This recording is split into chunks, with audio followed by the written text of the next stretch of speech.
podamos poner un granito de arena para que ese gran sector en el que mucho está todavía en la informalidad pueda lograr, como ya lo está haciendo, el gran motor de la economía. Hoy día hablamos y escuchamos el gran crecimiento económico en nuestro país. Crecimiento sostenido, PBI, reservas, boom de exportaciones. Pero si nos podemos analizar cuál es el componente de los sectores que generan este crecimiento, si nos ponemos a analizar y pensar dónde están las grandes inversiones que ha hecho el Estado en estos sectores, vamos a encontrar que más ha sido y está orientado a las grandes empresas, a los grandes sectores, a la minería, la electricidad, la agroexportación, infraestructura, y creo que está bien que se haya hecho. Y si también analizamos qué empresas han sido las que han de alguna manera recibido estos beneficios, vamos a ver que están las grandes mineras, las grandes agroindustriales, las energéticas, las grandes agroexportadoras. Y no encontramos, y si buscamos no vamos a encontrar mucho de las pequeñas empresas. Si tomamos un ejemplo de alguna obra de irrigación que ustedes recuerden, ¿quiénes son de Piura? ¿Hay alguien de Piura? ¿Lambayeque? ¿No hay de Lambayeque? ¿Del norte? ¿Lambayeque? Gracias. ¿Qué obra de irrigación tenemos en Lambayeque? El proyecto Olmos. Es un gran proyecto, ya vamos años en el proyecto Olmos desarrollándolo. Que tú recuerdes qué microempresarios o pequeñas empresas se han beneficiado con ese proyecto. ¿Hay algo? ¿O son los grandes, como corresponde a los grandes inversionistas agroexportadores que han venido de Chile, de Italia, los mismos peruanos? Mayormente son grandes inversionistas. Igual vamos a encontrar en Majesiguas, Tinajones, Chavimochi. Y eso que hay leyes que determinan en esos proyectos de irrigación que han sido financiados por el Estado que un porcentaje de las tierras debe ir, dice la ley, en muchos de ellos, a los pequeños campesinos. Pero no se cumple, no se ha cumplido, no se ha implementado. Igual, si vamos a todo el aspecto que tiene que ver con la promoción de inversiones, asociaciones público-privadas y otros mecanismos, más están beneficiando a los grandes inversionistas. Si vemos ya políticas sectoriales, vamos a ver que casi todos están dirigidos a sectores, repito, en el que la gran inversión está a nivel del Estado y a nivel de los privados. Las energéticas, las empresas que ha privatizado el Estado y las nuevas, todos son de grandes empresarios como corresponde. Los puertos, los aeropuertos que ya fueron privatizados. Entonces, ha habido una etapa en el país que hemos generado todo un proceso de inversión privado mediante privatizaciones, concesiones, venida de inversión extranjera, inversión nacional que ha comenzado a mover la economía. Y qué bien que esté así, estamos en una economía muy sólida. Pero ¿cuánto ha beneficiado de nuevo a las pequeñas empresas, a los microempresarios? Y todos sabemos que probablemente más del 60-70% de la economía todavía sigue siendo informal. Ahí me ayudo con estos cuadritos.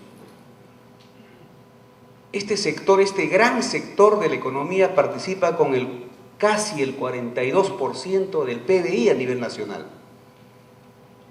Las micro y pequeñas empresas, miles de pequeños empresarios, 42% del PBI. Y del total del 100% de empresas, las microempresas y las pequeñas están en el orden del 98%. O sea, solo un 1.4, un 1.5 son las grandes empresas que se han beneficiado con las grandes inversiones que ha hecho el Estado, con la promoción de la inversión privada, la promoción en inversión tecnológica, en telecomunicaciones, en agroexportación. Y si vamos viendo quiénes tienen la mayor masa laboral, ¿son las grandes empresas? No, son las MIPES, son las pequeñas empresas que han comenzado a generar gran cantidad de empleo. Analizaremos luego qué tipo de empleo, qué calidad de empleo, que es el otro problema. Pero ellos asumen el casi 77% de trabajadores. Y si seguimos, hoy día el país se ha consolidado en el tema de la globalización con los TLC. Las exportaciones han crecido, hay grandes facilidades que hemos dado a países. Y estas pequeñas empresas se benefician, participan de este boom de exportaciones. Según este índice que tenemos, solo el 3.2% estarían participando en este boom de las exportaciones. Entonces, estamos viendo la desigualdad un poco, hay un desequilibrio ahí. Tema de financiamiento y crédito. Hace 15 años que el sistema financiero ha tenido un vuelco, digamos, de 360 grados. Hace 10, 15 años no se concebía que los pequeños empresarios, personas naturales, podrían acceder a crédito fácilmente. Solo el crédito estaba dado por la banca comercial a medianos y grandes empresarios. Hoy día el crédito se ha volteado, hoy día todo el mundo puede acceder a un crédito, tarjetas de consumo, pero todavía el crédito especializado para los microempresarios todavía es deficiente, es bajísimo. A pesar que existe Mi Banco, que dice que es el banco de las MIPES, las cajas rurales, las cajas municipales, ONG, pymes, el Banco Continental tiene una caja rural, Nuestra Gente, pero no se nota las condiciones de financiamiento que sean favorables y beneficiosas para las MIPES.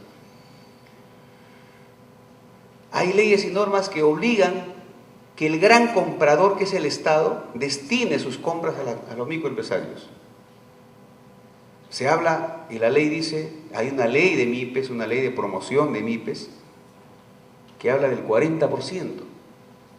Si analizamos, no llegamos ni al 10, el 15%.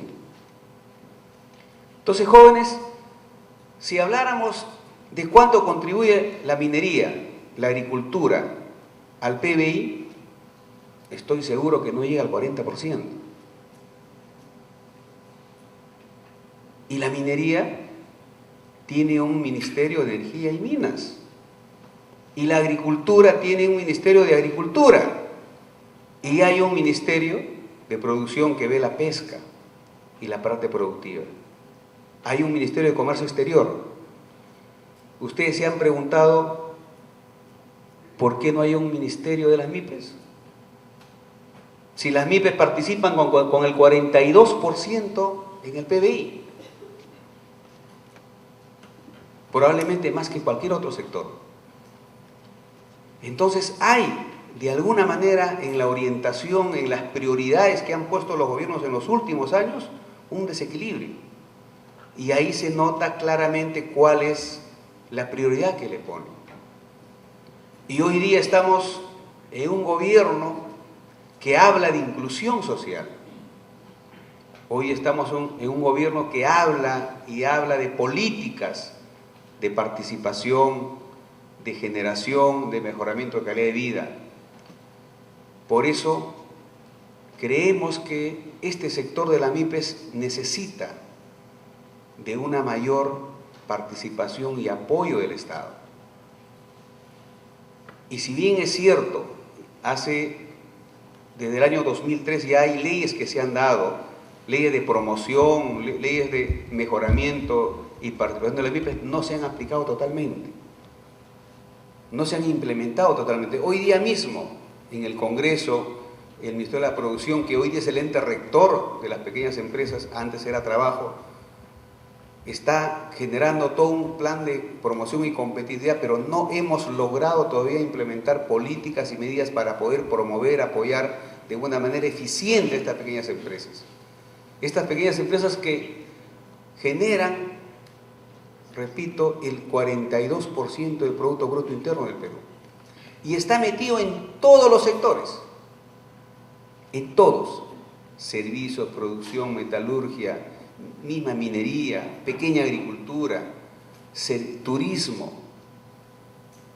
Este sector es transversal a todos los demás sectores, es lo que alimenta, el que provee de servicios, mano de obra, materia prima, a todos los sectores. Es la que genera y capta la mayor cantidad de mano de obra. Pero tiene problemas. Hay problemas delicados. Este es un pequeño cuadro que muestra de alguna manera cómo están las MIPES por departamento. Y si se dan cuenta, pareciera que el centralismo ha retrocedido a 100 años atrás. Lima tiene, según este pequeño cuadro, el 52% de las MIPES.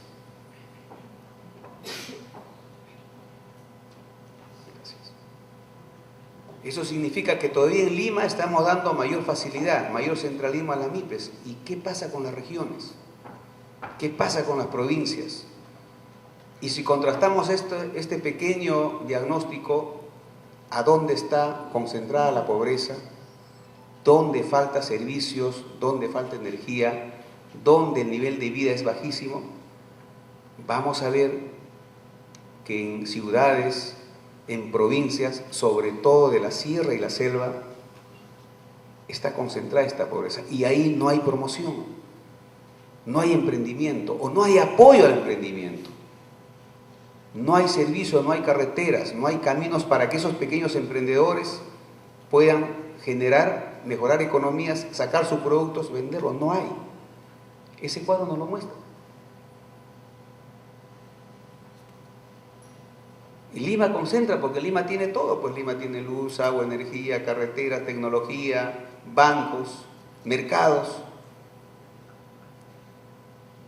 Entonces, donde quiero, jóvenes, enfocar, y es ahí donde apelo a la formación que ustedes están teniendo de ser futuros líderes, futuros estrategas que van a decidir y tomar decisiones respecto a niveles de inversión, contratación. Hay que mirar el Perú profundo. Y las MIPES representan un poco eso. Son los miles de emprendedores, miles de gente que ha bajado, que hemos bajado, que hemos intentado un mejoramiento de nivel de vida mediante nuestro propio esfuerzo, mediante nuestro propio peculio, sin apoyo del Estado. Pero en los últimos años, ustedes están viviendo lo que es el impulso y la fuerza que tiene este sector. Si recordamos, solo hace años no existía lo que es hoy día los grandes centros comerciales. Y Jockey Plaza, Plaza Norte, y todo lo que hay ahora en el cono norte y sur. Y está llegando a las ciudades. Trujillo, Chiclayo, si no me equivoco, Piura, Arequipa, Huancayo, Chimbote.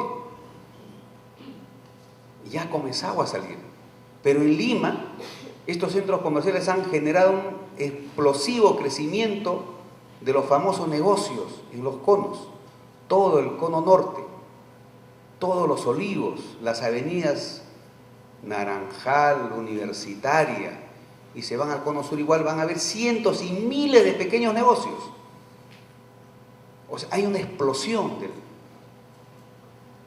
de estos pequeños negocios, de estos emprendimientos que hoy día han comenzado a generar una economía. Y ahí es lo que en los últimos años se ha comenzado a cambiar la mirada a las MIPES.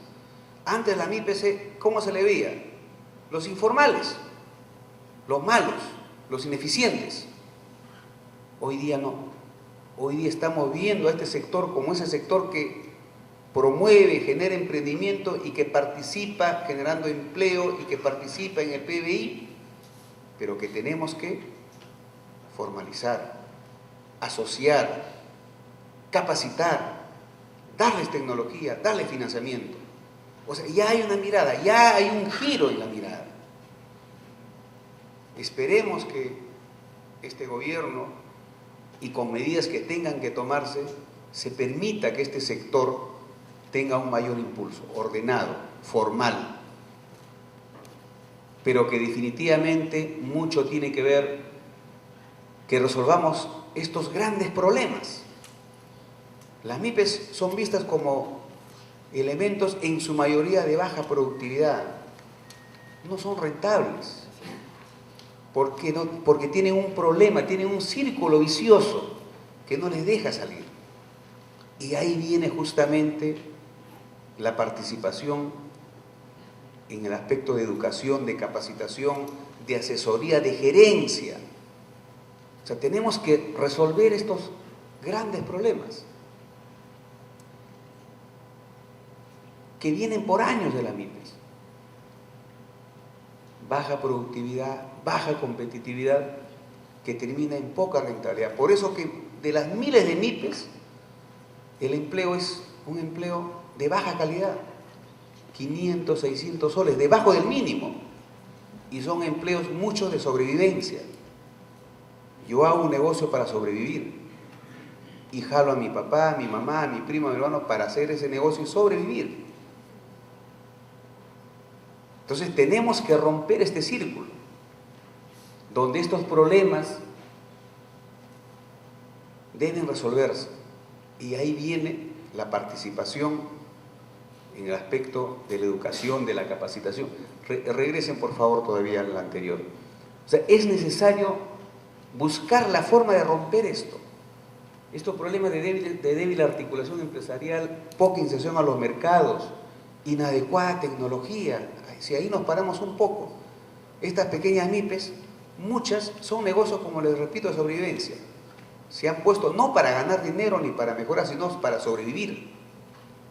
Entonces no tienen uso de tecnología, no conocen la bondad de la información, del mercado, del marketing.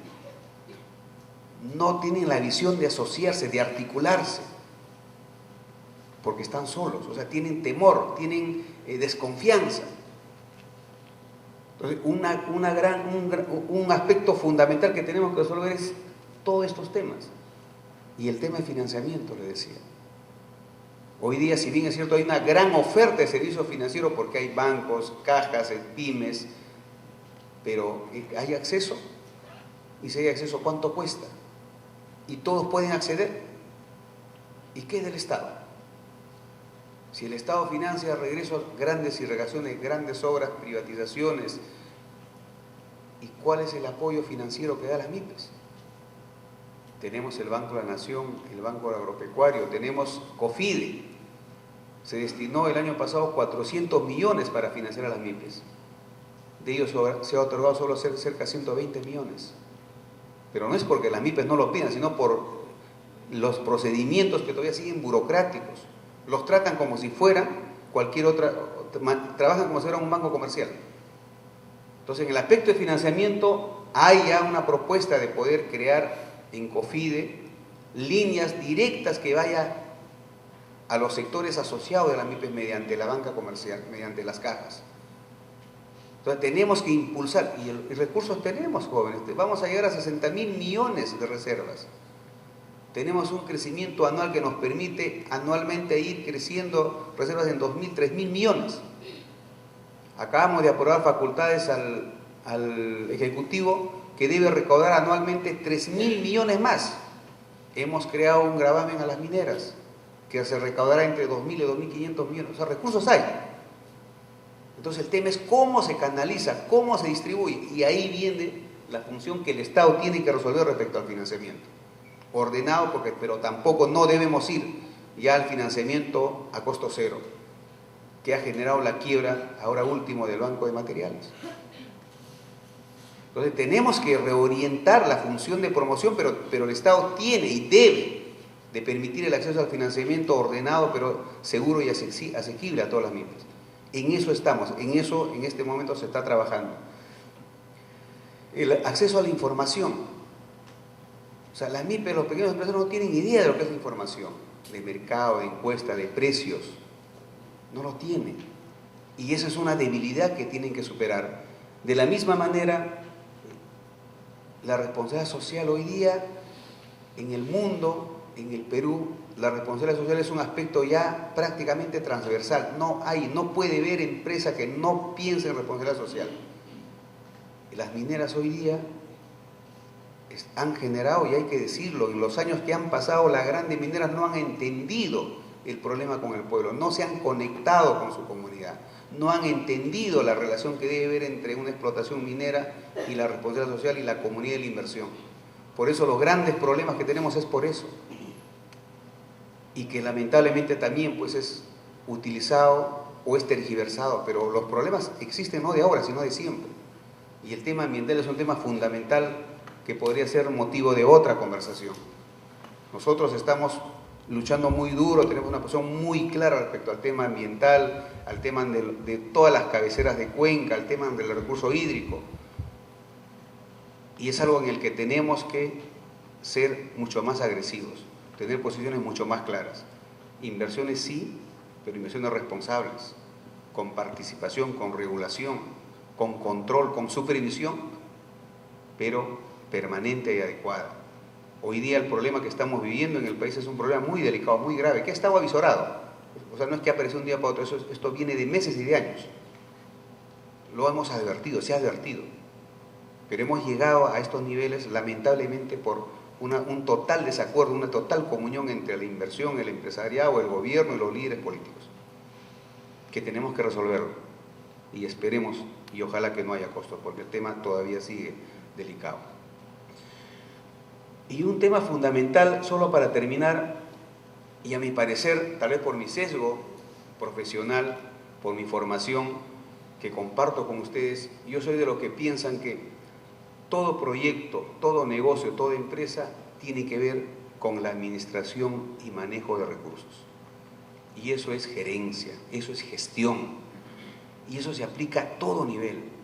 Y muchos, y creo que todos ustedes se están formando para ser visionarios y administradores de recursos, gestores.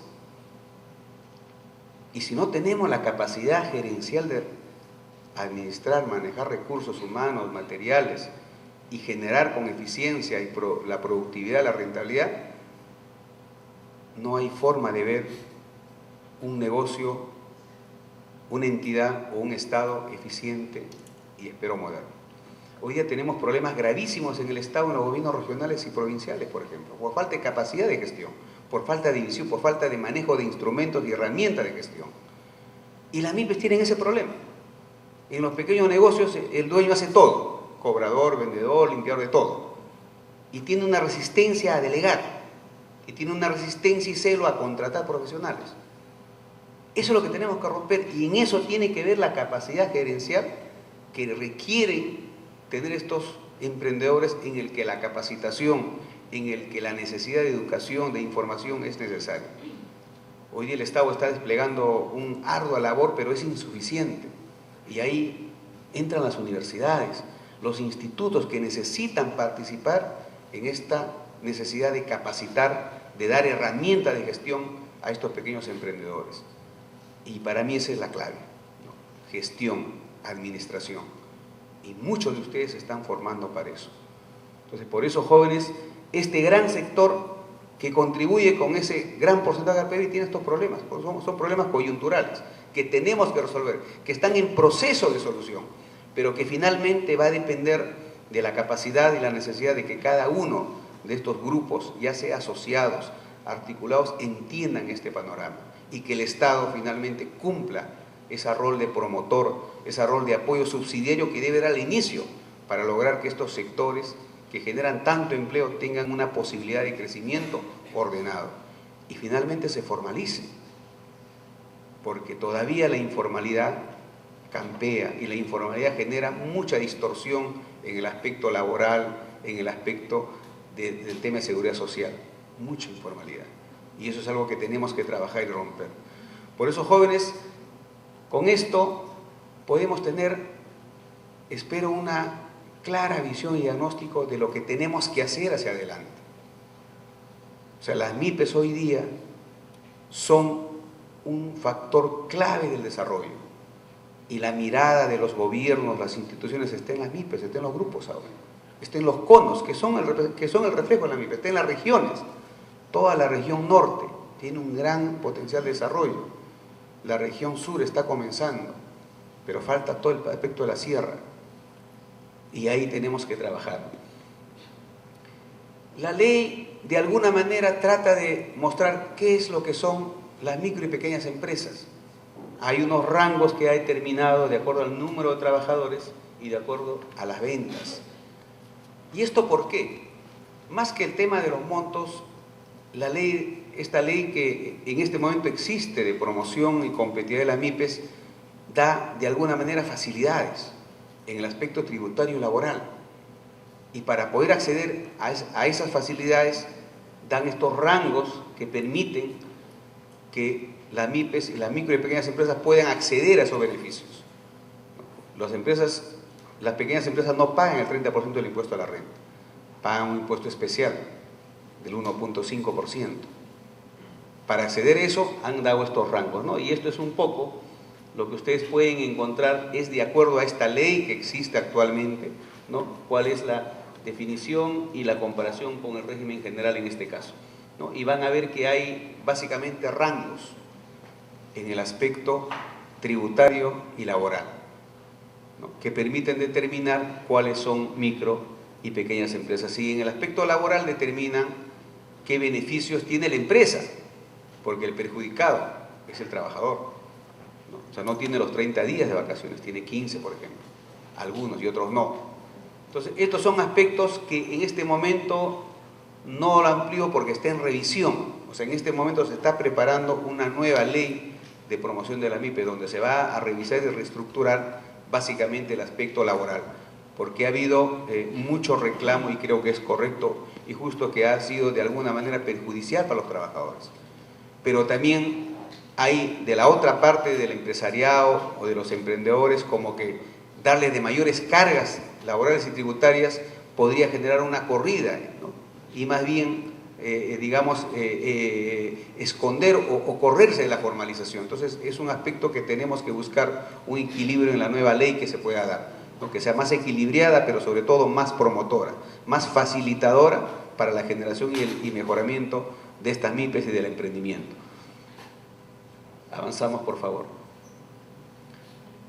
Jóvenes, aquí he recogido, y eso se lo dejo más que todo para la lectura de ustedes, algunos tips, algunas ideas y recomendaciones que uno va tomando cada vez que entras a una función, estás en una labor empresarial, en una labor pública, ¿no? Y pareciera mentira, pero 2, 3 palabras tienen un profundo significado.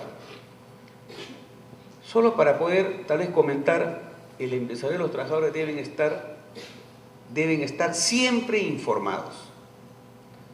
Y yo les preguntaría a ustedes, ¿solo los empresarios y los trabajadores? Ustedes, por ejemplo, como estudiantes y como próximos profesionales, con mayor razón tienen que estar informados. La actualización, la información, el conocimiento, jóvenes, es la clave. Es la clave y es la diferencia que hace aquel que termina siendo un simple profesional o un profesional exitoso. Es la diferencia. La capacitación constante, la preocupación, son aspectos que a veces no se toman en cuenta, pero con el tiempo se nota.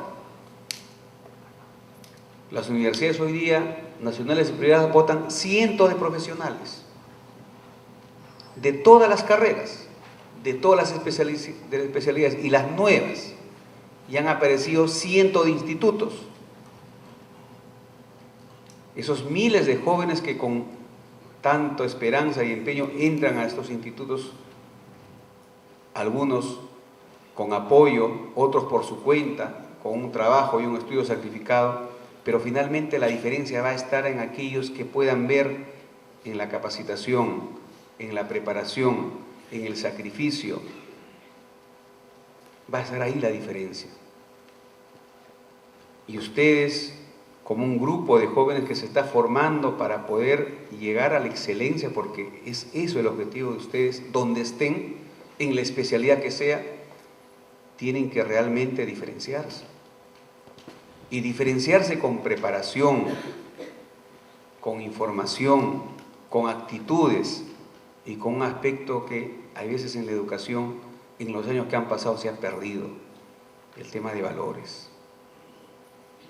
La actitud debe estar basada en valores, y ese es un aspecto que aquellos que nos hemos formado con sacrificio, que gracias al esfuerzo de nuestros padres y al trabajo hoy día hemos y podemos haber llegado a una posición en la que nos sentimos responsables y nos sentimos comprometidos con entregar, trabajar y dar y devolver aquello que nos dieron. En este caso, por eso con cariño estoy acá con ustedes en esta universidad que a mí me formó. Es una manera que tenemos que ver, devolver y desprendimiento, pero para eso tenemos que hacer un gran esfuerzo, un gran trabajo, capacitación permanente, actualización permanente, visión distinta, totalmente diferente, creativa, fuera de lo común. Aquellos que pensamos, proponemos cosas distintas, locas, ahí está la diferencia. Y los que tomamos riesgos y los que tenemos una actitud y en el fondo valores que nos empujan a hacerlo en todo lo que tengamos que hacer en nuestra vida profesional, personal, en nuestra vida laboral, eso es lo que va a hacer la diferencia. Y ustedes, en la formación que entiendo que están siendo preparados, de veras auguramos tener a jóvenes líderes, jóvenes diferentes que nos permitan tener la tranquilidad de que en nuestro país la educación debe ser la base, la solidez de este crecimiento, no solo en el aspecto económico, sino en el aspecto educativo. Y ahí viene un poco lo que creo que ustedes deben y espero puedan darnos esa tranquilidad en lo que van a desempeñarse cada uno en lo que les corresponde. No sé, comentar con ustedes. Básicamente estoy traído para que ustedes puedan ayudarme a ver cómo podemos compartir estas ideas. Siempre en el aspecto, voy al tercero por favor, si a alguien le interesa, el de arriba, si no lo intentas nunca sabrás si es posible. Eso creo que la mayoría de ustedes lo debe haber vivido. Ustedes lo tienen que vivir día a día. Para muchos eso es algo que lo haré en algún momento de mi vida, en algún momento intentaré. Eso, amigos, es de los mediocres, es de los que no tienen visión. Los que todos los días decimos, oye, voy a hacer hoy día lo imposible, mañana lo imposible, esa es la actitud que tienen que tener. Día a día, cada momento. No decir, voy a esperar dentro de 5 años o dentro de 10 años. Tiene que ser día a día, permanente. Inténtalo, arriésgate, trabájalo, plantéalo, no te quedes callado, reclama, exige. Esa actitud es la que debe hacer y la que debemos promover en todos. Es lo que hace diferentes. Porque lo común es quedarse callado, nunca intentarlo y quedarse tranquilito. Y no es ese problema. En la política les diré que es lo mismo, ¿eh? En la política es, en realidad también bastante interesante, porque hay dos caminos, ¿no? Los políticos, las autoridades que llegamos, hay dos caminos. Llegas y te sientas y sigues la corriente, no te haces problema con nadie, participas en la repartija, participas en el poder y listo. Y vives tranquilo. O lo otro, dices, no, quiero ser diferente. Entonces te enfrentas, luchas, planteas, propones y te ganas 1000 problemas, te ganas 1000 líos, te ganas 1000 envidias. Hay dos caminos. Entonces, de mucho depende qué camino tome uno. Bueno, yo siempre me he tratado de inclinar por las cosas que hay que hacer, hay que cambiar, hay que romper, hay que enfrentarse. Y me he creado cientos y miles de problemas, ¿no? Pero es parte de, y hay que saber afrontarlo, y hay que saber entenderlo. ¿Cuál les gusta? Los organigramas. Yo odio los organigramas. Yo he sido gerente general, administrador, director administrativo, controller de varias empresas. Y de veras que odiaba los organigramas. porque era un formato, era una camiseta que tenemos que romper. Y he trabajado en muchos medios de comunicación, donde ahí todo es vertical, todo es horizontal, transversal. Ahí no hay jefe, el periodista salta por encima del director, el director y se arman unos líos, pero la agilidad, la rapidez con la que se toman decisiones es increíble. Pero hoy día debo reconocer y rescatar que hay muchas empresas corporativas, sobre todo, que hoy día tienen un avance en el tema de estrategia, de gestión, de administración y sobre todo en el aspecto de estructura, ¿no? Los bancos, las grandes corporaciones ya han creado un sistema flexibles en el que la administración, la gestión, la decisión es rápida, es efectiva, es ejecutiva, ¿no? El Estado, lamentablemente, todavía se ha quedado atrasado. En el Estado hay funcionarios, hay gente que tiene miedo a firmar, porque la norma, porque el juicio, porque el lío, porque el reclamo. Y muchas cosas de veras grandes proyectos se han parado por la desidia, por el temor, por la normativa. Por eso hay un aspecto en el Estado que se discute mucho, que lo hemos planteado, hay mucha resistencia de modernizar el Estado. El Estado tenemos que cambiarlo de raíz, pararlo de cabeza. Todo el esquema de procedimiento, decisiones, todo el aspecto de contrataciones, tenemos que cambiarlo. Pero jóvenes, es muy duro, porque hay islas, cada ministro se cree dueño de su sector, cada jefe, cree que la oficina es su chacra.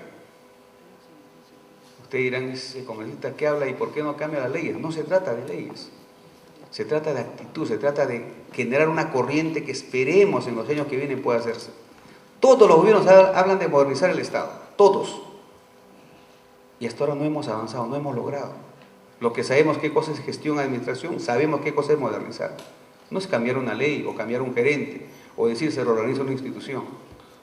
Es cambiar toda la estructura funcional, operativa, procedimental y la actitud y los valores de la gente.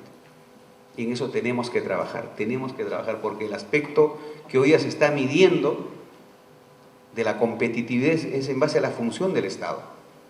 Nosotros estamos todavía en la cola de la competitividad. Nuestro país todavía se ve como un país de baja competitividad. Tenemos que mejorar los índices de gestión, atención, administración. Y eso tiene que ver básicamente con el Estado. Porque en el sector privado se ha avanzado. O sea, eso es algo que espero que nos contagie para poder tratar de que el Estado pueda mejorar, modernizarse, hacerse mucho más eficiente, ¿no? Y de ahí viene, lamentablemente, un aspecto que, ¿por qué el Estado es tan amarrado, tan burocrático? ¿Ustedes tienen la respuesta? Jóvenes, por la corrupción. La corrupción es la que genera los estancos, genera esas normas, porque esas normas que son problemáticas, complicadas para su cumplimiento, generan justamente las coimas, generan el mal manejo, generan los favores y genera corrupción. Y eso no es gratis. Son miles de millones que el Estado pierde por corrupción. Eso es algo que tenemos que trabajar, que tenemos que luchar, que tenemos que cambiar de actitud. Y hay una resistencia, o sea, no lo duden, pero en eso estamos. Por eso, jóvenes, creo que estas ideas que quiero compartir con ustedes, espero nos permitan ir mostrando de alguna manera qué es lo que nosotros en nuestra experiencia y de algo hemos podido aprender. El optimismo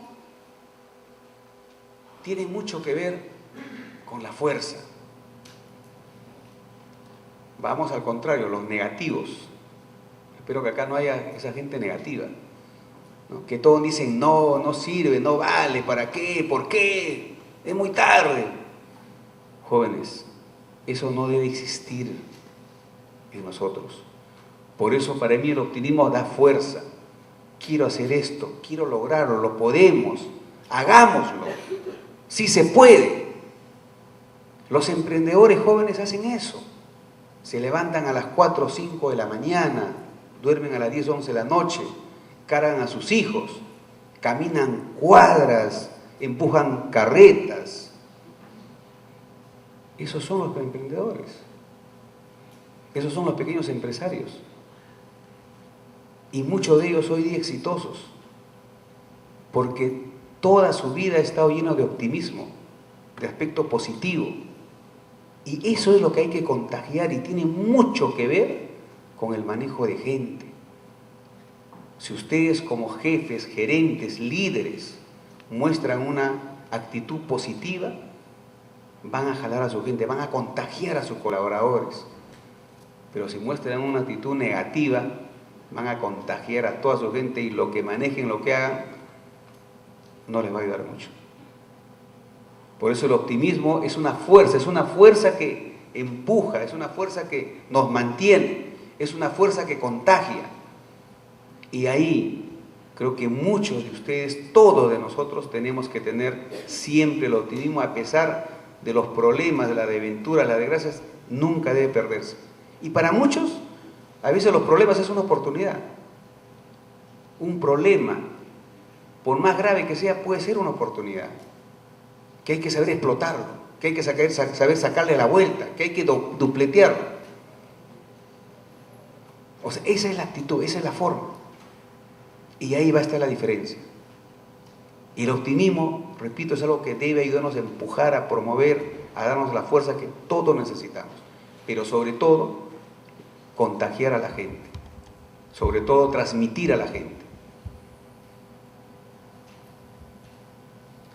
A ver, avancen, a ver.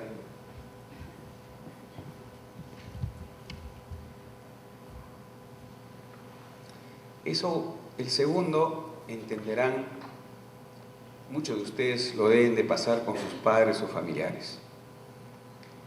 Hay veces, aquellos que nos dedicamos al trabajo de lleno, nos absorbemos, nos dejamos secuestrar por el trabajo, olvidamos a la familia, olvidamos a los nuestros. Yo he tenido, es mi segunda experiencia en el Estado. La anterior básicamente ha sido en la parte privada, pero igual en la parte privada siempre, o sea, como que si nunca, bueno, he tenido oportunidad de tener pequeñas empresas, pero en las empresas grandes que he trabajado, parecía como que si la empresa fuera mía, aunque nunca la veía, no solamente la veía pasar, ¿no?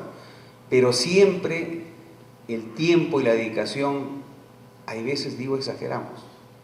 Y en el caso, por ejemplo, del servidor público, a veces nos dejamos secuestrar por el tiempo y olvidamos a la familia y le dedicamos poco tiempo. Yo, por ejemplo, yo he salido comunista por Ancash, ¿no? Entonces permanentemente tengo que viajar a Ancash. Estoy viajando mañana en la madrugada, estoy yendo a Huaraz, a una provincia bolognesa y luego a Pomabamba, y regreso el lunes. Y probablemente cada mes viaje una semana completa y luego un intermedio de quincenas. Y los años que pasan van dando una, no sensación, es una realidad en que uno va dejándola, va olvidando una serie de aspectos que tienen que ver con la familia, con la vida, con la esencia de nosotros. Y eso es un problema. Por eso, cuando lo que dice, ¿no? Cuando te hayas ganado un descanso, tómalo. Invierte tiempo con tu familia. Y nunca olvidemos a nuestra familia, a nuestros padres, a nuestros abuelos, a aquellos hermanos que nos han apoyado. Y el otro aspecto que no les he contado de gestión, de administración, es justamente ese. Nunca olvidarnos de aquellos que nos ayudaron. Nunca olvidarnos de aquellos que nos apoyaron. Y cuando ustedes ayuden, apoyen a alguien, nunca esperen nada. Nunca esperen nada. Porque esa sensación, esa calidez de haber hecho las cosas bien, sin esperar, es la mejor sensación que uno puede tener. Pero nunca se olviden de aquellos que le ayudaron, le apoyaron con esfuerzo. Por eso, cuando tengan un pequeño de tiempo, dedíquenlo a su familia. Ya dentro de 4 o 5 años, cuando ya estén casados, ahí se van a dar cuenta de lo que les digo. Hoy día todavía tienen que estar pensando. Jóvenes, en realidad hay tantas cosas que hubiera querido compartir con ustedes y me han comprometido ya que en algún momento vamos a volver a conversar, vamos a volver a dialogar. Solo les digo, y le digo con pena y directamente, a mí casi nunca me gusta hablar solo, mi estimado amigo. Más me gusta dialogar con mis alumnos. Yo lo que hago es interactuar, pero hoy día me han puesto un formato que de veras he tratado, espero, de no aburrirlos, sino de transmitirles algunas experiencias, algunos aspectos que he aprendido como profesional, como estudiante, como padre y hoy día, prácticamente, ayer, el domingo me fastidiaba todo el mundo, me dice que me saludaban doble, por el Día del Padre y por el Padre de la Patria, imagínense, ¿no? Bueno, jóvenes, de mi parte, agradecerles por esta oportunidad.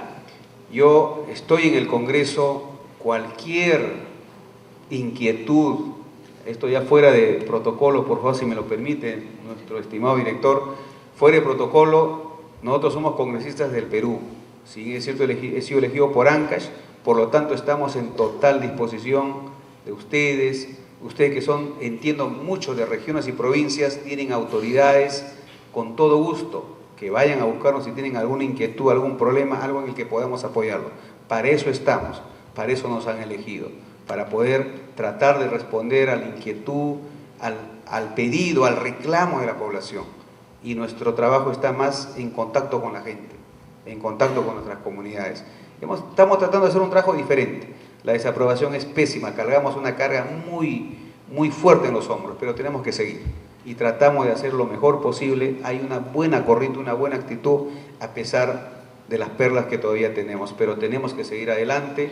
El país no puede pararse, las instituciones tienen que recobrar su posición, la confianza, no solo el Congreso, el Ejecutivo, el Poder Judicial, la Policía, la Fiscalía, tenemos que recuperar la confianza y eso mucho depende finalmente de la actitud, de los aspectos positivos que podamos hacer, y para eso haremos el esfuerzo necesario, porque creo que es una gran responsabilidad hoy día en esta coyuntura favorable a nivel económico, que consolidemos el aspecto de justicia social, de atención, de priorización de aspectos que muchos años hemos dejado de lado, y de hecho fortalecer el aspecto democrático, dar solidez a este crecimiento, pero como los políticos dicen, aunque ahora estoy por acá, con inclusión social, con mejor distribución. Y ahí espero que no sea una palabra, tenemos que hacer mucho esfuerzo, luchar bastante para lograrlo. Muchísimas gracias, amigos, y un abrazo y éxito para ustedes.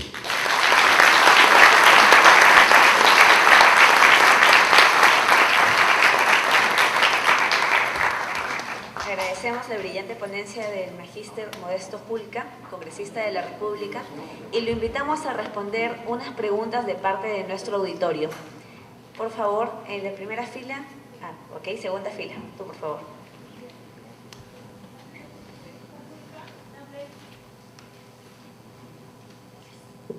Buenas noches, congresista Julca, agradecerle por su excelente ponencia que nos ha brindado mucho conocimiento. Mi nombre es Milagros Arroyo, de la Escuela de Ingeniería Geográfica de esta Casa de Estudios. Mi pregunta va acerca de las MIPES, que brindan el 42% del PBI, como lo mencionó. ¿Qué relación hay con el ordenamiento territorial que se está realizando en las regiones? Y si nos puede comentar un poco acerca del proyecto de ley acerca de las cabeceras de cuencas. Gracias.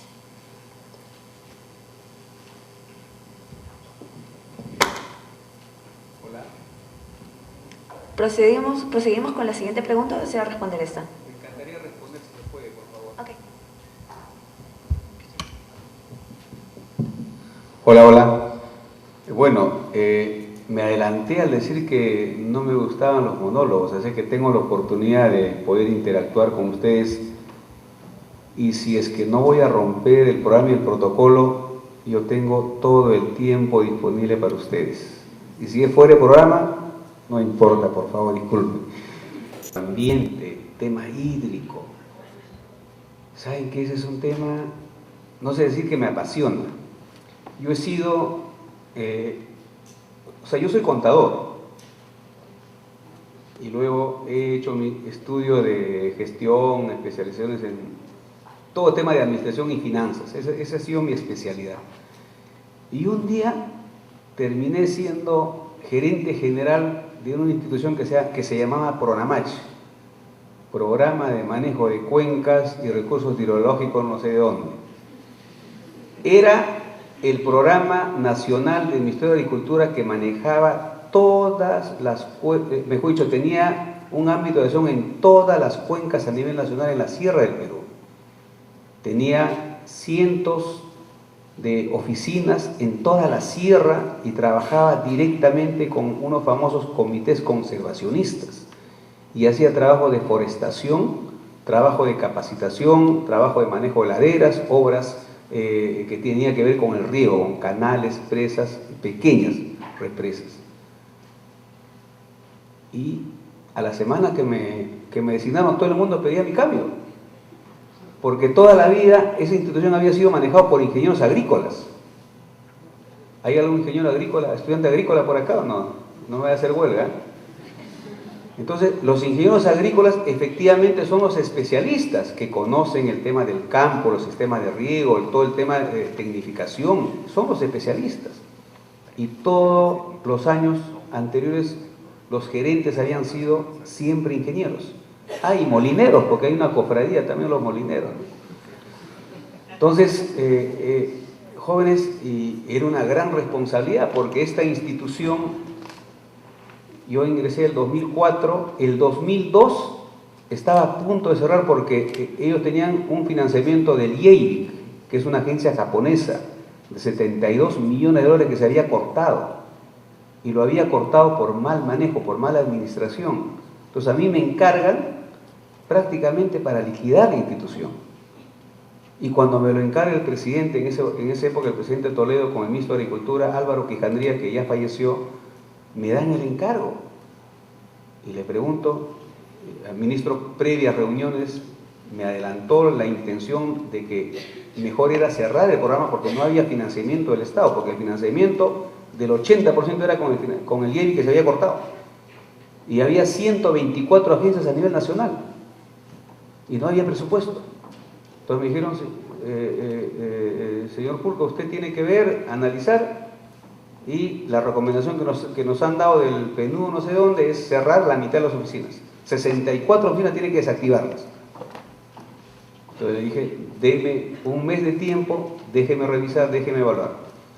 Bueno, al mes, jóvenes, inicié todo un proceso de fortalecimiento. Nunca se cerró ninguna oficina. Reactivé el programa mediante convenios con gobiernos regionales, gobiernos municipales, y al año y 4 meses recuperé los 72 millones de dólares que se había perdido. Y ahí nace hoy día con lo que es el programa agrorural.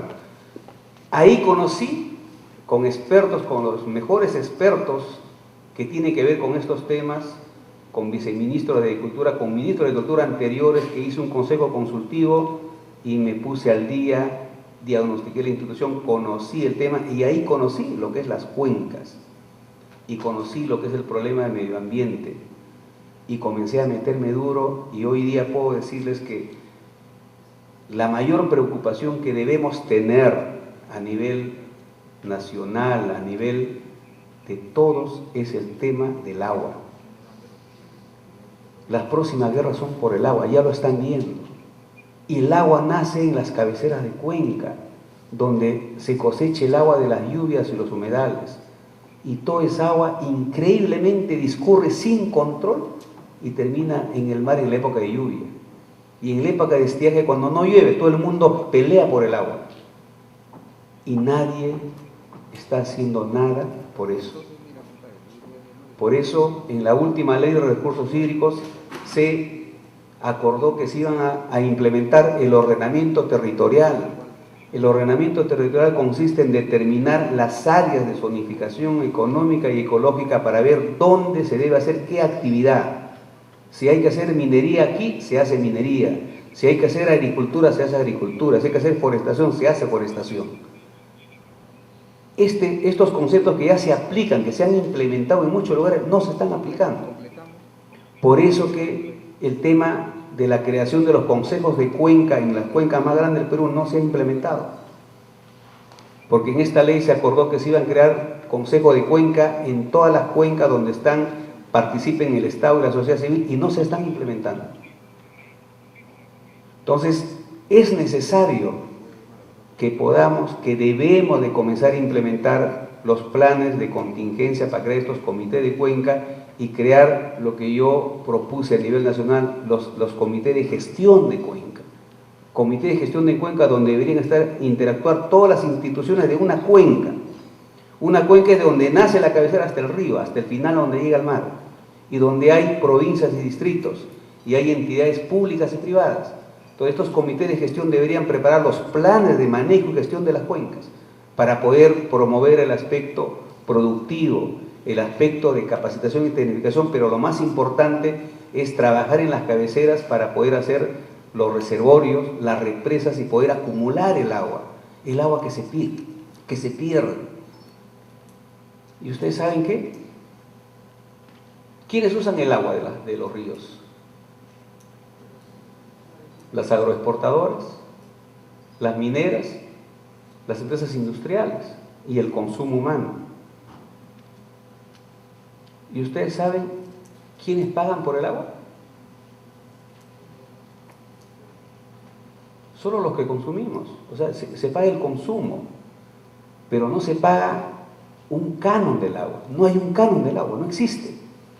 Mejor dicho, nadie está invirtiendo un solo en las cabeceras de cuenca. Nadie, ni el Estado. Lo que pagamos nosotros es un consumo. ¿Por el qué? Por el servicio de distribución. Pero Sedapal no produce el agua. El agua lo produce la cabecera. Sedapal nos cobra por su servicio, o sea, por llevarnos el agua que ellos reciben en las cabeceras y lo acumulan a nuestro domicilio. Las grandes agroexportadoras reciben el agua y pagan un derecho, pero a la Junta de Regantes. Y la Junta de Regantes se gasta la plata como le da la gana y no invierte un solo en la cabecera. Las mineras usan el agua y la vuelven contaminada y no pagan el agua.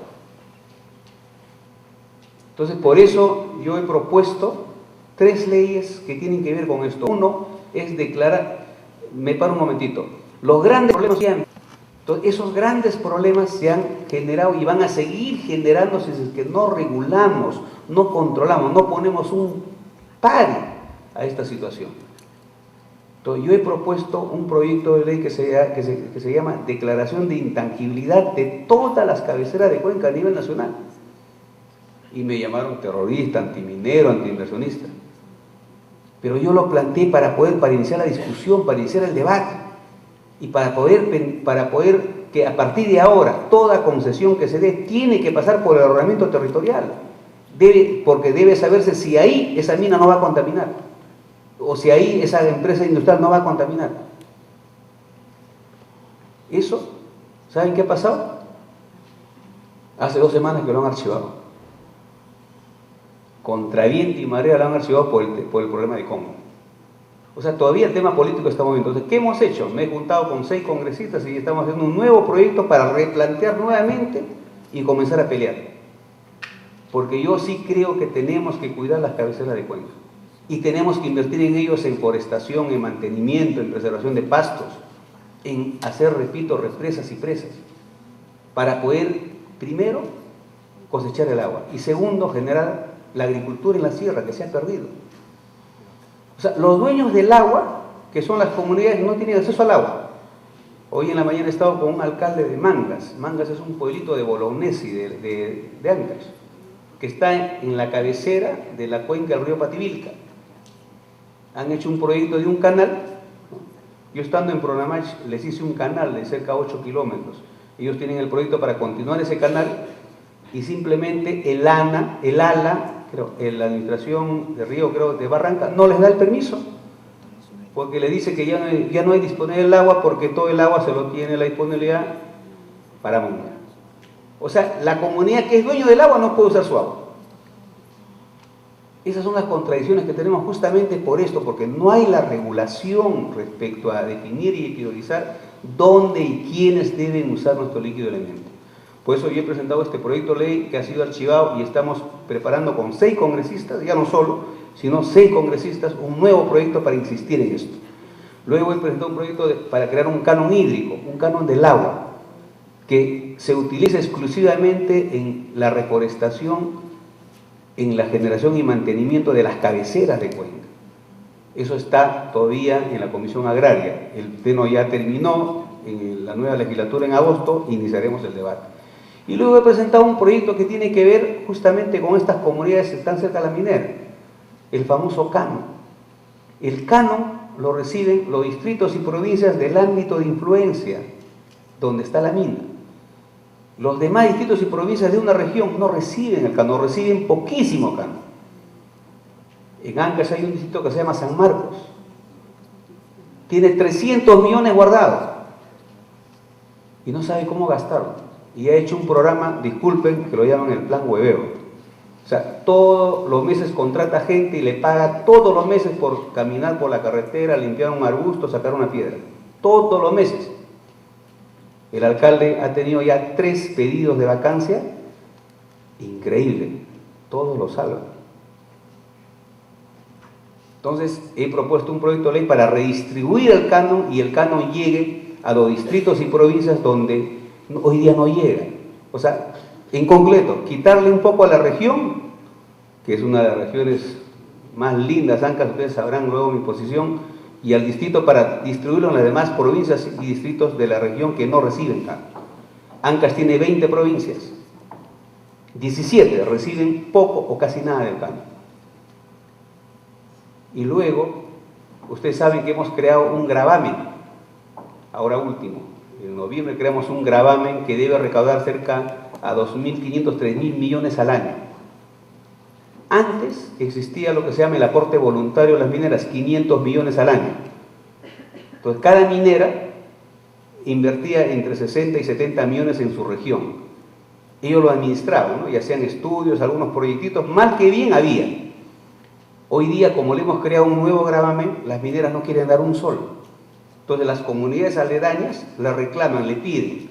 Y la minera no quiere dar un sol porque ya me crearon el gravamen. Y es cierto. Y ese gravamen viene a la caja central del gobierno, que debe distribuirse en las regiones que no tienen minería.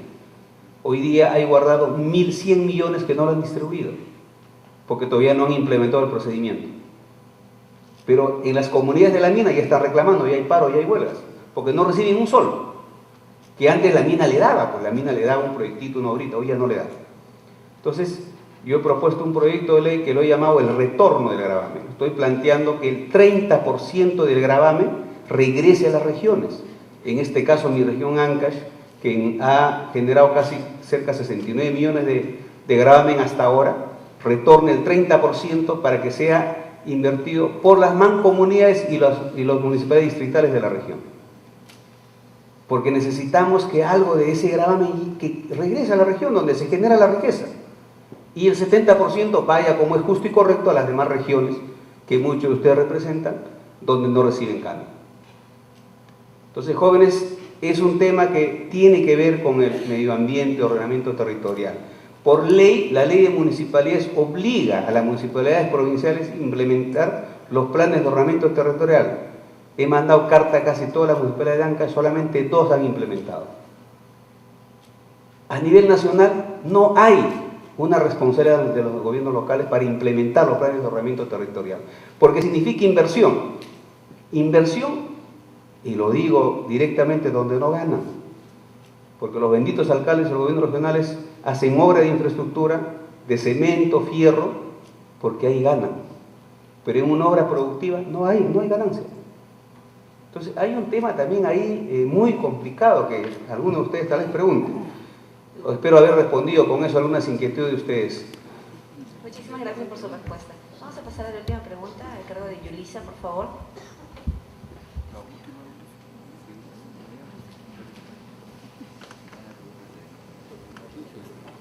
Buenas noches, congresista. Les saluda Yulisa Reyes Calderón, comunicadora social de esta Casa de Estudios. Como usted mencionó en su exposición, uno de los principales problemas por los cuales atraviesa las MIPES son la informalidad de estas.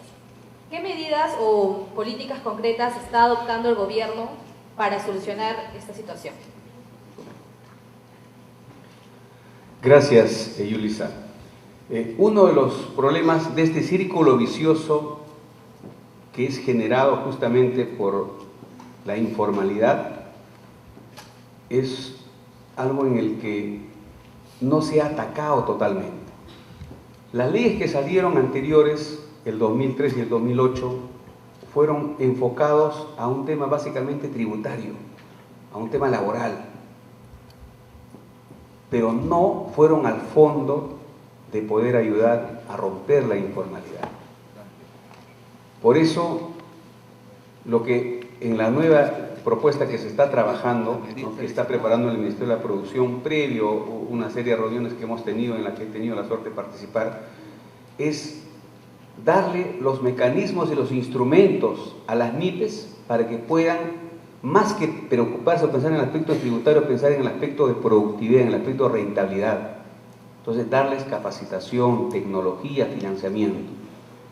Porque si es que ellos tienen un buen desempeño, son productivos y rentables, va a haber para que paguen sus impuestos. O sea, el impuesto no les debería preocupar. Hoy día la preocupación del impuesto es lo que los hace informales.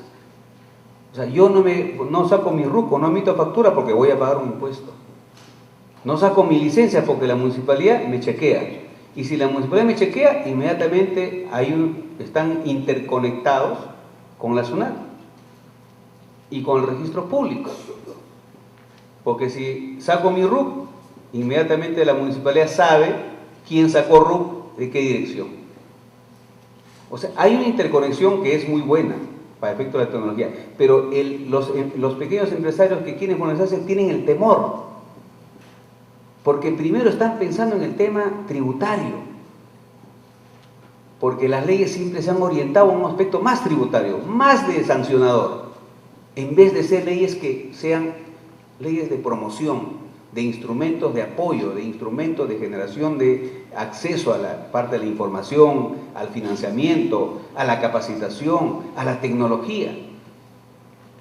Entonces yo creo que ahí hay que incidir más en darle un empujón, dándole instrumentos, facilidades, acceso, y que estoy seguro que la preocupación tributaria va a quedar en segundo plano, porque si yo estoy capacitándome, mi negocio funciona, tengo financiamiento, vendo más, voy a ganar más, entonces va a haber para pagar el impuesto y voy a poner a mi gente en planilla y voy a poder pagar su seguro y voy a poder pagarle su gratificación.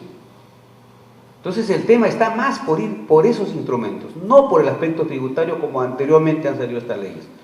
Y en ese sentido se está trabajando y esperemos continuar con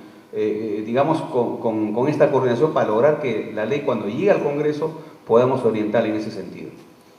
Gracias. Muchísimas gracias por sus respuestas. Vamos a pasar a las palabras de agradecimiento el día de hoy a cargo de la señorita Karina Meléndez Pastor. Ella es estudiante de Derecho de esta casa de estudios y le damos el pase para que brinde sus palabras. Perdón, ¿no hay más preguntas? Por favor, sí, con la venia, director, creo que hay 2, 3 preguntas que me encantaría mucho, si es que usted lo considera, por favor. Claro que sí, muy bien. Para ordenarnos el micrófono, por favor, y vamos a darle la palabra al joven.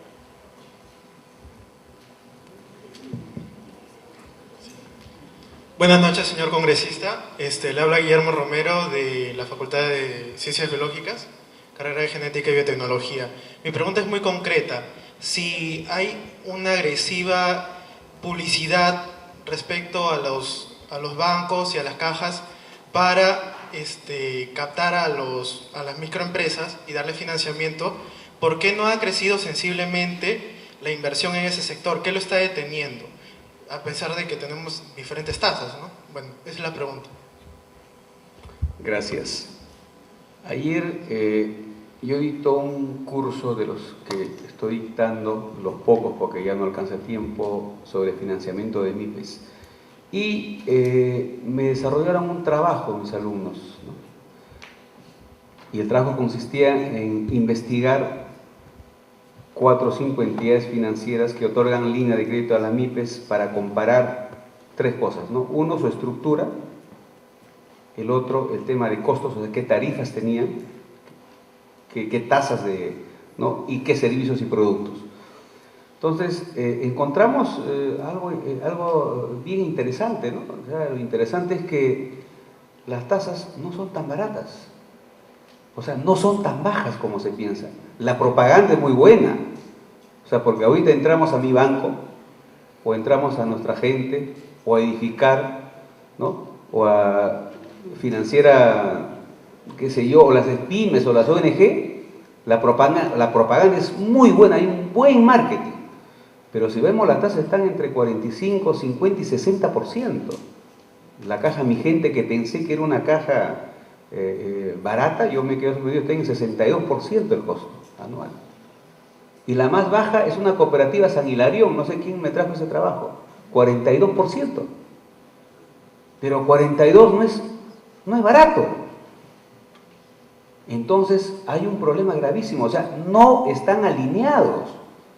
O sea, no hay un alineamiento entre la difusión, la gran caja que existe, porque hoy día hay liquidez en el sistema financiero, hay mucha liquidez, pero las tasas no están bajas. Las más baratas son las cajas rurales, sabrán ustedes. Las que te cobran más barato y las que te pagan más por un depósito. Están pagando hasta 10% por un depósito a un año.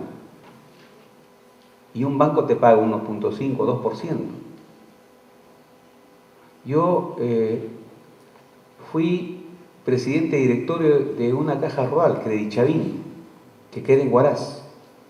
Tuve 8 años en esa caja, lo encontré en quiebra, tuve la oportunidad de entrar como accionista y en 6, 7 años, a pesar que la superintendencia de bancos era un demonio para las cajas en ese momento, logramos reflotarla, hoy ya no estoy, lo logramos vender y es casi un banco.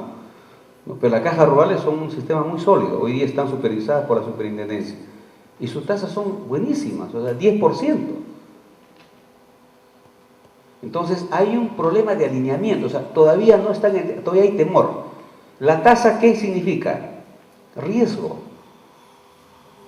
A ustedes van y le cobran una tasa, si no están calificados, te cobran la tasa más alta, porque el riesgo es alto. Entonces todavía hay un problema de alineamiento, no están entendiendo que la mayor posibilidad, digamos, de generación de liquidez en el mercado pueda generar mejor, o sea, no están confiando en la economía, por eso que las tasas son altas.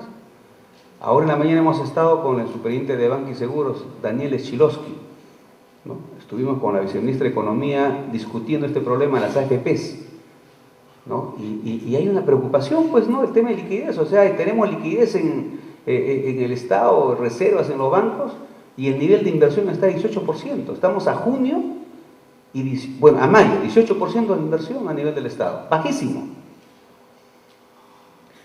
En los presupuestos del año del Estado, que se aprueba en noviembre, aprobamos todo el tema de financiamiento, presupuestos y una serie de cosas. Pero aprobamos, siempre entran proyectitos. Hay zonas, congresistas, el gobierno que quiere pues apoyar una zona y mete en la ley de presupuesto, mete que se haga tal o cual obra. Entonces entra una lista de obras, ¿no? Canales, carreteras, saneamiento. Bueno, jóvenes, de los cerca de 120 proyectos que se aprobó en el presupuesto pasado, casi 48 todavía, a hoy día no se ejecutan. La plata está guardada ahí. Entonces, el nivel de inversión es bajísimo, el nivel de colocación es bajo. La liquidez está enorme, entonces no hay un alineamiento. Hay mucha gente que desconfía que nuestra economía siga creciendo. Entonces, ahí hay un problema. Entonces, ¿qué tiene que hacer? El Estado tiene que meter la mano ahí, pero no va a meter la mano en las cajas, son privadas. Lo que tiene que hacer el Estado es promover el financiamiento. ¿Mediante qué? El Estado tiene COFIDE, tiene el Banco de la Nación, tiene Agrobanco. Entonces debe crear líneas para poder canalizarlas a los pequeños empresarios a tasas promocionales. Si el Estado ha sacado de la quiebra bancos grandes, ha perdido miles de millones en el Banco Latino, en el Banco de República, en el Banco Sudamericano. ¿Por qué no podemos invertir, darle facilidades mediante todo? Eso es un poco la tendencia. O sea, el año pasado se aprobó 400 millones para poder canalizar mediante COFIDE a las MIPES. Se han utilizado 120 millones. ¿Por qué? Porque no se ha flexibilizado, lo tratan como si fuera banco, como si fuera un crédito privado, y eso está mal. Entonces ahí hay algo que tenemos que seguir trabajando efectivamente para lograr que ese instrumento fundamental de financiamiento les llegue. Gracias por tu pregunta, Guillermo. Muy bien, vamos a pasar, ¿le parece, señor congresista, dos últimas preguntas? Usted Muy bien, en la última fila, Cecilia.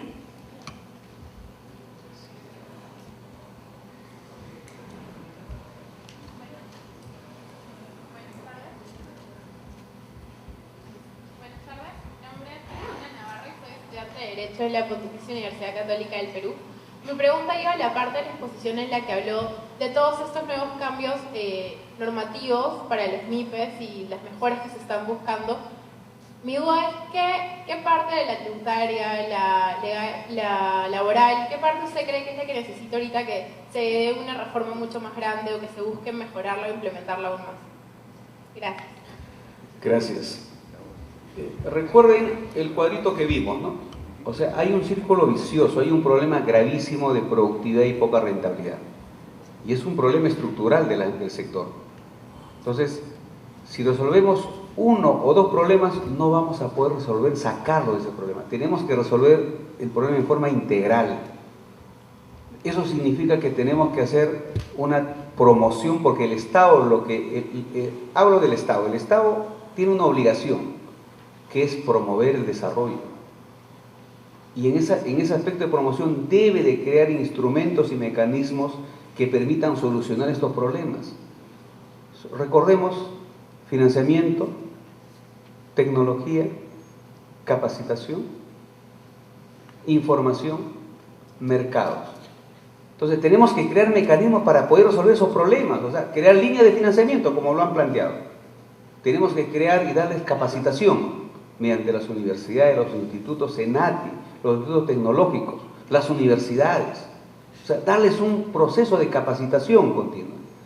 Tecnología, hay que implementar, hay que darle facilidades en el aspecto de tecnología, en sistemas, en procedimientos, no solo comprar una computadora.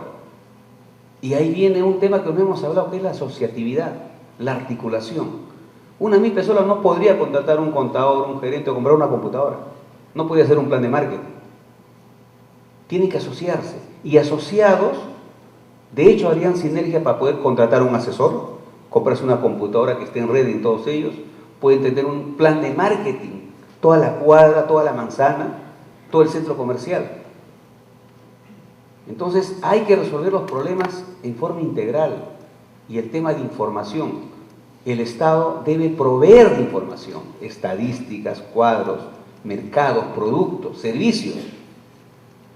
Entonces, efectivamente, el tema, más que por un tema normativo, que hay que hacerlo, pasa por un tema de implementar estos instrumentos, ¿no? Y ahí definitivamente, inclusive, deben entrar todos los entes del Estado, porque estamos hablando del Estado, del gobierno central que da la ley, el Congreso, pero los que implementan no solo es el gobierno central mediante sus ministerios, sobre todo son las regiones, en esas regiones donde hemos visto que no hay MIPES. O sea, sí hay MIPES, lo que pasa es que todos son informales y no lo están tomando en cuenta. Y si los que hay, los pocos que hay, están a la justa. Entonces tenemos que hacer que el gobierno regional, que los gobiernos provinciales también entren a esta promoción, apoyen, generen emprendimiento, apoyen a los pequeños empresarios. En el tema de la sierra, por ejemplo, donde más es la preocupación, hay que implementar cadenas productivas, hay que implementar centros de emprendimiento, centros de capacitación. Pero el emprendedor, el empresario no lo puede hacer solo. Tiene que contar con el apoyo del Estado. Y el Estado es el gobierno regional y los gobiernos provinciales y locales. Entonces, sí, hay que probablemente, de hecho hay que mejorar las normas, pero más que las normas, crear los instrumentos necesarios para poder lograr resolver estos problemas que permitan salir hacia la MIPES, hacia que sean, de hecho, repito, más productivas y rentables, ¿no? Gracias. Muchísimas gracias por sus respuestas. Pasamos a la última pregunta. En esa fila. Buenas noches, señor congresista. Lo saluda Javier Santisteban Romero, de la Universidad de Chiclayo. Como bien sabemos, existen gobiernos regionales favorecidos en el tema económico, dentro del presupuesto y gasto público. ¿Cómo el legislativo si viene preparando algún proyecto para poder intervenir en los gobiernos regionales que no ejecutan o tienen una débil ejecución de su gasto público. Esa sería mi consulta. Gracias. Va a ser por 5 respuestas, ¿eh? Yo no sé.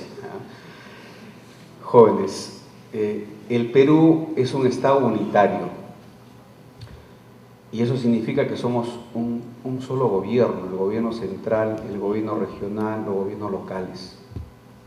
Y tenemos un proceso de descentralización que está frenado, está aguantado, no se ha completado. En ese proceso hemos dado competencias a gobiernos regionales sobre todo. Hoy día los gobiernos regionales manejan las direcciones de salud, educación, minería, ¿no?, agricultura, transporte. Hoy día los gobiernos regionales, muchos de ellos reciben canon y hoy día con el gravamen van a recibir más recursos por la redistribución de este nuevo gravamen. Hay un problema delicado que se ha generado en los últimos años. En la estructura política, en las 2 últimas elecciones, los gobiernos regionales no han sido de los partidos tradicionales, han salido de movimientos regionales, ¿no?, que se han gestado en cada región con justo derecho. Pero los años que han transcurrido han generado prácticamente que los gobiernos regionales se sienten una isla, se sienten gobiernos independientes, creen que son un Estado aparte del gobierno central. Y el proceso de administración, gestión y control y fiscalización no ha funcionado. Entonces, muchos de los gobiernos regionales efectivamente manejan recursos y los están manejando mal. No hay capacidad de gestión, no hay eficiencia. Y lo que es peor, se ha generado en muchas regiones corrupción. Hay, y le digo, cientos de denuncias por sobrevaloración de obras, malos contratos, malas contrataciones, manejos inadecuados en las direcciones regionales. El sector más sensible es salud y educación. Usted va a un hospital de una región, no hay medicina, no hay médicos. Va a un colegio, no están los profesores, no está el director. O sea, se ha tergiversado el aspecto de gestión y supervisión de estas entidades. Y los gobiernos regionales, o los presidentes regionales y los alcaldes provinciales, cuando ganan una elección con una suerte y de hecho gente que les ha apoyado. Y lo primero que hacen es contratan en esas gerencias a gente, a personas que le han apoyado, pero que muy poco conocen de gestión.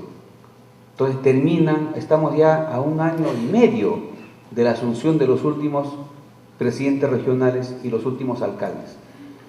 Y el nivel de ejecución es pobrísima. El año pasado se han devuelto cerca de 350 millones al gobierno central por la baja ejecución de los gobiernos locales y regionales. La mayoría estaba en 70%, otros han llegado al 54-60%.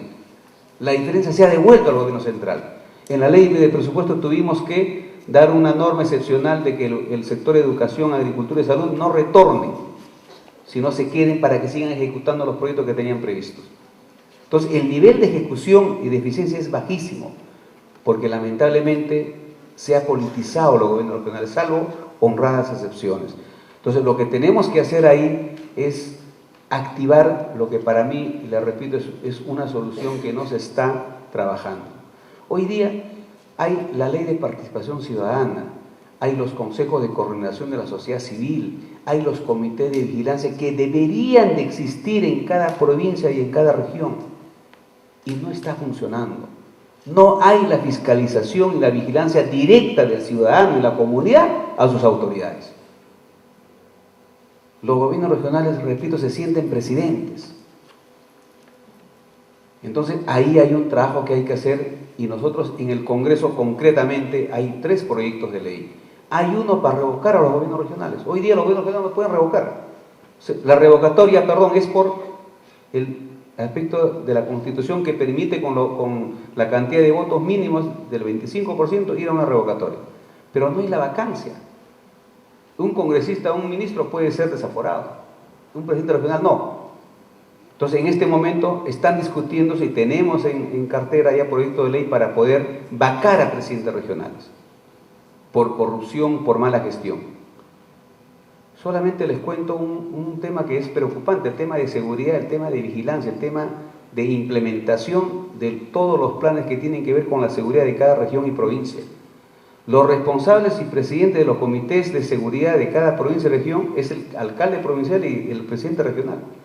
Y tienen la obligación de implementar un plan de seguridad y vigilancia en coordinación con todas las instituciones. No lo hacen, no lo implementan, no lo instalan, no se reúnen. Entonces estamos generando una ley para poder sancionar con vacancia a los alcaldes y presidentes regionales que no implementen los planes de seguridad. O sea, tenemos que comenzar a ser más drásticos, tenemos que comenzar a dar normas mucho más estrictas. Entonces, en eso estamos, efectivamente, hay una gran preocupación, pero regreso, la sociedad civil, que muchos de ustedes forman parte, tiene que entrar en un aspecto más activo. Tenemos que participar en comité de vigilancia, en comité de supervisión, tenemos que obligar que los consejos de coordinación trabajen. Un gobierno regional es como un pequeño gobierno en la estructura y tiene, así como el Congreso tiene sus congresistas que fiscalizan al Ejecutivo, el gobierno regional tiene los consejeros. Los consejeros son los fiscalizadores, o sea, deberían ser los fiscalizadores. La función principal del consejero es justamente la fiscalización del gobierno regional. ¿Ustedes conocen algún consejero que fiscalice? Ninguno. Y me da pena decirlo, pero se han convertido justamente en los escuderos de los presidentes regionales. O sea, en vez de fiscalizarlos, son los que lo defienden. En muchas regiones los consejeros se han convertido en operadores. En operadores, porque los gobiernos regionales, con el presupuesto que se les asigna, deben hacer obras a nivel de la región y hacer obras en provincias y distritos. Y esas obras las deben financiar, y la obra la debe hacer el alcalde distrital o el alcalde provincial. No, hoy día los gobiernos regionales, ellos mismos ejecutan las obras, van a un distrito y hacen la obra. No permiten o no dejan o no transfieren para que el gobierno regional, el gobierno distrital lo haga. Porque los consejeros son los que ejecutan, hacen y coordinan las obras. Entonces tenemos un problema bastante delicado que tenemos que resolver y creo que ahí hay un tema mucho que trabajar. Vamos a dar, y estamos en eso, en el tema de corrupción, que tiene mucho que ver con esto. Hay normas que vamos a trabajar muy fuerte. Solo para terminar, el problema de corrupción, jóvenes, es gravísimo. La corrupción está en todas las instancias del Estado. Hay mucho mal manejo, mucho, digamos, acomodos, mucho favoritismo. Hay denuncias, cientos de denuncias. El Poder Judicial, la Fiscalía, la misma Policía no actúa adecuadamente. Entonces hay una corriente que estamos creando para poder sensibilizar. Por más leyes que demos, si no sensibilizamos a las autoridades hacia adentro, no vamos a cambiar nada. Hay a nivel nacional, con esto termino, una comisión de alto nivel de lucha contra la corrupción, el famoso CAN, donde están todos los poderes del Estado, o sea, el presidente de la Corte Suprema, el fiscal de la Nación, el Contralor del Ministerio de Justicia, entidades de la sociedad civil, la Asamblea Nacional de Rectores, el Colegio Profesional, los colegios periodistas, la CONFIED, todos son parte de un CAN que se llama Comisión de Lucha de Anticorrupción. No funciona, no opera, porque no es vinculante. Lo que acuerden no obliga a nadie. Entonces, estamos promoviendo una ley con el Poder Judicial, con el presidente de la Corte Suprema, César San Martín, para que se dé rango de ley a esta comisión. Está nombrada por decreto supremo. Entonces, ya existe un dictamen en la Comisión de Fiscalización que está lamentablemente se quedó entrampado ahí por un manejo también hay que decir, de algunos congresistas. No entró a discusión. La idea es darle rango de ley y que los acuerdos sean vinculantes, o sea, que obligue a las instituciones a que lo ejecuten.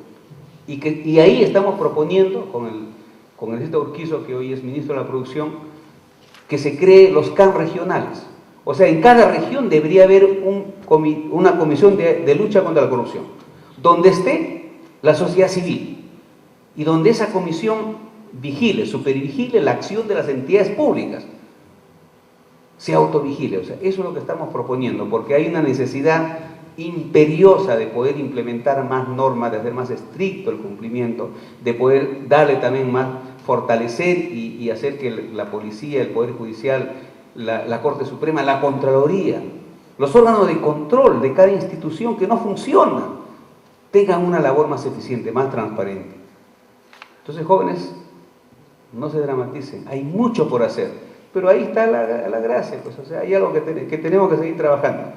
Gracias por tu pregunta. Muchísimas gracias por su respuesta.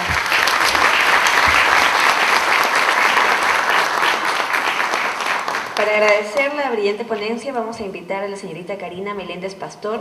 Ella es estudiante de Derecho de esta casa de estudios.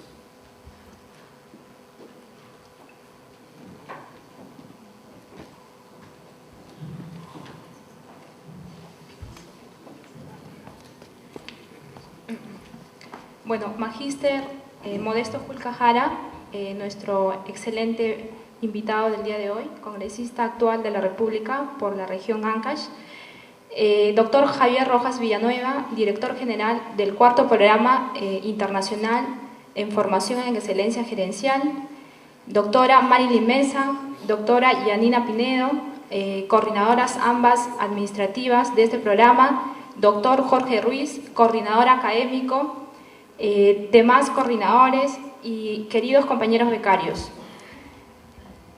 Es un honor para mí brindar algunas palabras de agradecimiento a nuestro brillante expositor del día de hoy, Modesto Julca Jara, y más aún si es que me une con él un vínculo de lugar de nacimiento, porque yo también soy natural de Ancash. ¿De qué provincia? Carlos Fermín Fiscarral. Sí. Bien, el tema tratado el día de hoy goza sin duda de una relevancia notoria, toda vez que las microempresas han demostrado ser las que generan mayor empleo y las que participan muy activamente en la generación de riqueza en nuestro país, ya que representan el 42% del PBI, como muy bien lo ha señalado nuestro ponente. Son las que emplean más del 50% de los trabajadores y representan el sector empresarial en un 98%. Entonces, cabe reconocer su trascendencia económica y social como motor en la economía peruana y, sobre todo, un factor fundamental para el desarrollo económico y social de nuestro país. Desde el ámbito legal, a mi juicio, yo considero que de nada sirve tener un sistema normativo más moderno y completo si es que no se crean mecanismos adecuados que efectivamente se genere una promoción, apoyo a partir, por ejemplo, de subsidios, beneficios tributarios que existen, ¿no? Que existen, pero que falta una mejora.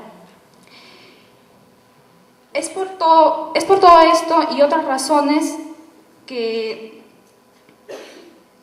el sector empresarial denominado MIPES necesita un apoyo constante de parte del Estado y, no obstante las dificultades que enfrenta en la realidad, yo insto a todos ustedes, compañeros becarios, a coadyuvar con la mejora en un cambio de la cultura empresarial peruana, que como lo ha señalado nuestro ponente, ya hay un giro, ¿no? Ya hay un giro, pero aún falta más. Todo ello en lograr una verdadera promoción y desarrollo de estas microempresas. Quiero culminar con estas palabras citando a un economista, Juan Carlos Balda, quien acertadamente sostiene lo siguiente, que no es necesario ser una grande empresa para ser una gran empresa. Esperemos contar nuevamente con su participación congresista lo más pronto posible y que nos pueda compartir sus experiencias en el interior del Estado. Démosle unas fuertes palmas de agradecimiento a nuestro brillante expositor. Gracias.